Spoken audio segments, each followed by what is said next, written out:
रस्सी घ्या पहिले, रोप घ्या.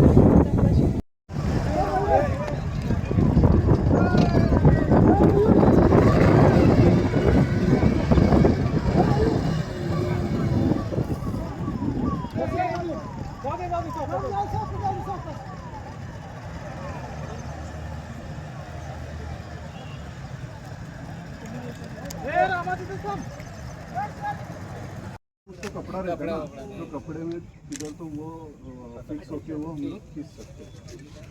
हे आता आमच्या मुलांनी काय केलेलं आहे, हा फ्लोटिंगचं पुरामध्ये आमच्या मुलांनी स्वतःच्या बुद्धीने ते तयार केलेलं आहे. टाकाऊपासून हे आपलं म्हणजे हे आता तुम्हाला कुठे भेटणार नाही बघायला. आमच्या मुलांनी ते स्वतःच्या ह्यानेच क्रिएटिव्हिटीने ते तयार केलेलं आहे. पुरामध्ये जनजागृती करतो आम्ही कृपया आम्ही हे सगळं दाखवतो की तुम्ही घरातल्या वस्तूंपासून तुम्ही काय कसं म्हणजे स्वतःचा बचाव करू. आज जे आहे आता तुम्हाला माहिती आहे की पावसाचे जे सीझन आहे ते सुरू झालेलं आहे. पाऊस जे आहे ते ऑलरेडी सांगली जिल्ह्यात जे प्रवेश केलेला आहे त्या पद्धतीने सांगली जिल्ह्याची जे पूरग्रस्त होण्याची जी हिस्ट्री आहे त्या लक्षात घेऊन आज आपत्ती व्यवस्थापन कक्ष या आपत्ती व्यवस्थापन कक्षांमार्फत जे आहे त्यांची विविध जे यंत्रसामग्री इतर जे त्यांचे ड्रिल्स असते त्याची सगळ्याची आढावा घेण्यात या ठिकाणी आलेली आहे. आणि ते सगळे जे मशिनरीज आहे, गॅस कटर्स आहे, एखादा माणूस ते फसून गेले कुठेतरी तरी त्यांना तिकडून निकाली कसे काढता येईल त्याच्याबद्दल जे काही सगळे यंत्रसामग्री आहे, आमचे जे बोट्स आहे, स्पीड बोट्स आहे, रेस्क्यू बोट्स आहे आणि हे सगळे यंत्रसामग्री जे आज ते कार्यरत आहे